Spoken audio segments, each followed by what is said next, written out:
जय Hind dear students. आज हम लोग समझेंगे क्वाड्रेटिक इक्वेशन में जब दो रूट दिया जाता है, ठीक है ना, द्विघात समीकरण कैसे बनाएंगे। जब दो रूट दिया जाएगा, जब दो मूल दे दिया जाएगा, जब भी हम लोग द्विघात समीकरण सवाल सॉल्व करते हैं तो x का दो वैल्यू आता है, वही दो वैल्यू यदि दे दिया जाए और बोला जाए कि समीकरण बना के दीजिए, समीकरण का गठन करिए, तो हम लोग कैसे करते हैं। तो आज की वीडियो में हम लोग यही समझेंगे। तो बिना समय गवाए चलिए शुरुआत करते हैं कि यदि द्विघात समीकरण का दो रूट दे दिया गया है, दो रूट यहाँ पर दे दिया गया है, पहले क्या है 4 और 2। ये सवाल का फॉर्मेशन क्या होता है कि यदि मानेंगे कि यदि द्विघात समीकरण का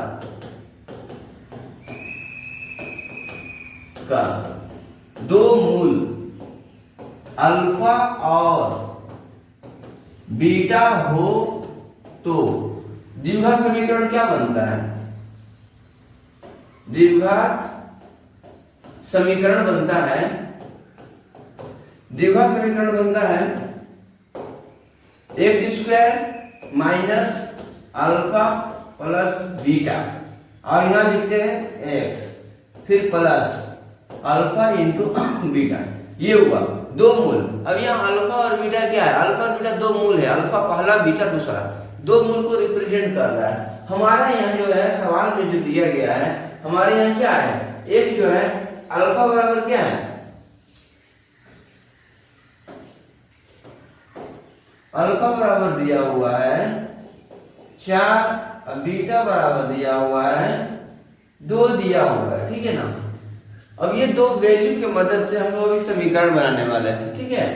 तो ये हुआ एक्स स्क्वायर माइनस अल्फा 4 फिर प्लस बीटा 2 और ये एक्स फिर प्लस अल्फा इंटू बीटा, ठीक है। तो एक्स स्क्वायर माइनस 4 2 6x हो गया प्लस 4 2 8 हो गया। ये हुआ आंसर हमारा। कहने का क्या मतलब है कि दो मूल यह तो सिंपल में दिया हुआ था तो हम बना दिए, ठीक है ना, साइन चेंज रहेगा, ठीक है, इसीलिए हम ऑप्शन में दिए। एक सवाल में ही नहीं रुके हैं, क्यों, क्योंकि स्टूडेंट लोग क्या होता है ना, कंफ्यूजन में क्या होता है ना, एक कंफ्यूजन को दूर करिएगा दूसरा आ जाएगा, फिर दूर करिएगा तीसरा आ जाएगा, ठीक है। इसीलिए हम दूसरा और तीसरा भी लेकर के आएंगे। यदि साइन चेंज रहेगा तो अब क्या क्या करिएगा आपको, ठीक है ना। यहाँ तो साइन दोनों क्या था, प्लस में ही था, लेकिन यदि प्लस माइनस रहे या माइनस माइनस रहे तब हम लोग किस प्रकार जो है द्विघात समीकरण बनाते हैं, ठीक है। ये तो हो गया, इसको हटाते हैं।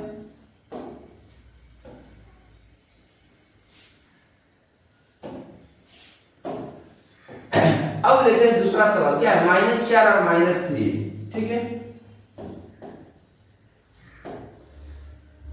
-4 -3 ले लिया, ठीक है। तो एक्स स्क्वायर माइनस, अब अल्फा कितना है -4 लिख देंगे -4 फिर प्लस है। अब यहाँ पर देखिए, यह सोचने वाला बात है कि यह प्लस है लेकिन यहाँ पर क्या है माइनस है, तो ये प्लस और माइनस क्या हो जाता है, माइनस हो जाता है, 3 लिखते हैं एक्स फिर प्लस, ये दोनों माइनस में ना एक ब्रैकेट देते हैं, क्योंकि हमारा सवाल में था स्टार्टिंग वाला जो सवाल था उसमें प्लस ही था, इसलिए ब्रैकेट नहीं दिए थे। यहाँ पर जो है माइनस में दोनों है ना, तो ब्रैकेट दे देते तो ठीक रहता है, सोल्व करने में कंफ्यूजन नहीं होता, क्योंकि बाहर में क्या है, इसके बाहर प्लस भी है। तो x square minus minus minus क्या होता है, प्लस होता है, तो माइनस माइनस जब प्लस होता है तो 4 3 कितना हो गया 7 हो गया। साइन कौन बढ़ा था, माइनस का, दे देंगे। तो -7 तो आ रहा है यहाँ पर, लेकिन बाहर में क्या है माइनस है, तो माइनस माइनस क्या हो जा रहा है, प्लस हो जा रहा है 7x। अब गुना में देखते हैं, माइनस माइनस प्लस हो गया और प्लस प्लस प्लस हो जाता है, 4 दिया 12 हो गया। ये हमारा हो गया आंसर। कभी कभी मतलब क्या होता है ना, जो स्टूडेंट समझ नहीं पाते चीजों को, वो इतना तक नहीं समझ पाते हैं कि यहाँ ब्रैकेट क्यों दिया गया है। तो बाबू मेरे ब्रैकेट अपने मन से हम लोग दे देते जरूरत के अनुसार। जैसे क्या होता है सब्जी में नमक जो है स्वादानुसार दिया जाता है, उसी तरह जब हम लोग गणित बनाते हैं, मैथ बनाते हैं, तो बहुत सारी घटनाएं घटती हैं। वो बेसिक लेवल से जब आप पढ़िएगा ना तो बहुत सारे उलट फिर आप अपने हिसाब से कर सकते हैं। तब किसी का मर्जी का जरूरत नहीं है कि ये क्यों किए और ऐसे क्यों किए, ठीक है ना, ऑटोमेटिकली आप सब कुछ कर पाइएगा, ठीक है। लेते हैं तीसरा सवाल।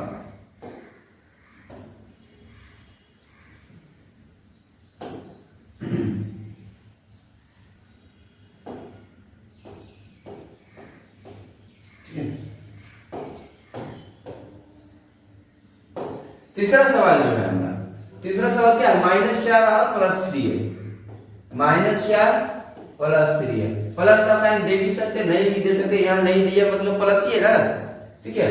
तो x² माइनस अल्फा कितना है, -4, फिर प्लस का साइन दे सकते हैं, क्यों, क्योंकि बगल वाला जो है प्लस नहीं है, x, फिर प्लस अल्फा इंटू बीटा, तो अल्फा क्या है माइनस में है, तो -4 इंटू +3 है, तो +3 ऐसे ही दे सकते हैं, साइन नहीं देना है, कोई जरूरत नहीं है। x² माइनस, अब यहाँ पर देखिए माइनस प्लस क्या होता है, माइनस होता है, ठीक है। तो 4 से 3 माइनस करेंगे तो कितना आएगा, 1 आएगा, लेकिन वो 1 जो है वो क्या रहेगा, अपना माइनस में रहेगा, तो ये माइनस है, ये माइनस क्या हो गया, प्लस हो गया, और यहाँ 1 लिखेंगे या नहीं भी लिख सकते हैं, ये x, देखिए हम 1 क्यों लिख रहे हैं, क्योंकि देखिए कंफ्यूजन का कोई सीमा नहीं होता है, किसी तरह का भी कंफ्यूजन हो जाता है। कभी कभी बच्चे क्या करते हैं, इतने पुअर माइंडेड होते हैं मैथ में, मैथ को लेकर के इतने कंफ्यूज होते हैं कि उन्हें ये भी नहीं पता होता है कि x क्यों माना जाता है। वो हमेशा यही सोचते हैं कि अरे x तो चली गई, फिर क्यों रिटर्न आ रही है मेरी जिंदगी में। हाँ, ये गणित कैसा सवाल है, कैसा सब्जेक्ट है जो बार बार x मानने को बोलता है। हम x तो कभी का छोड़ कर के आ गए, x मेरा x हो गया, लेकिन नहीं, गणित में हर दिन x आएगा और उसको माना जाएगा, ठीक है ना, उसके द्वारा ही आंसर आता है। तो कभी कभी स्टूडेंट को इतना भी नहीं पता होता है कि x क्यों मान रहे हैं, आखिर ये x का वैल्यू क्या है। सपोज दैट समझिए कि कोई चीज यदि आप मान रहे, बिलीफ सिस्टम, अपने बिलीफ सिस्टम जोड़िए, जब कोई चीज आप मानते हैं तो किस तरह वो पूरा हो जाता है, ठीक है ना, अपने पर यदि विश्वास रखिएगा, ठीक है। यदि x सिर्फ x एज्यूम कर रहे हैं तब एक आंसर आ जा रहा है, सोचिए जब आप कुछ अपने आप को मानिएगा, उसके अपने जीवन में कुछ और बदलाव करिएगा और उस पर काम करिएगा, तो सोचिए कितना बदलाव आ सकता है, ठीक है ना। अभी हम लोग सवाल में क्या करते हैं, x मानते हैं और आंसर लाते हैं, मानना बिलीफ सिस्टम का बात हो रहा है यहाँ पे, ठीक है ना। तो उसी तरह अपने जीवन में भी इंप्लीमेंट कर सकते हैं आप लोग। ये हो गया, x हो गया। अब ये देखिए माइनस प्लस क्या होता है, माइनस होता है 4 या 12 लिखेंगे, 12 तो लिखेंगे कंफर्म है,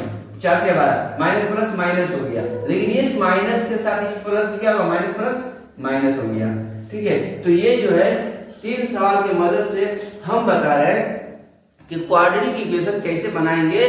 जब 2 मूल दिया रहेगा, जब 2 रूट दिया रहेगा, तो क्वाड्रेटिक इक्वेशन जो है द्विघात समीकरण होता है, जो उसका गठन कैसे करते हैं। शॉर्ट क्वेश्चन में एमसीक्यू के हिसाब से ये भी पूछ सकता है कि द्विघात समीकरण करने वाले सूत्र को लिखिए, ठीक है ना। पूछने का कोई सीमा नहीं होता है, कहीं से कुछ भी पूछा जा सकता है। आई होप ये जो टॉपिक था वो आप लोगों को समझ में आएगा। इसी तरह के मैथ से जुड़े हुए छोटे छोटे टॉपिक्स में लेकर के आऊंगा ताकि आप लोगों का कंफ्यूजन दूर हो सके। मिलते हैं अगले वीडियो में, तब तक के लिए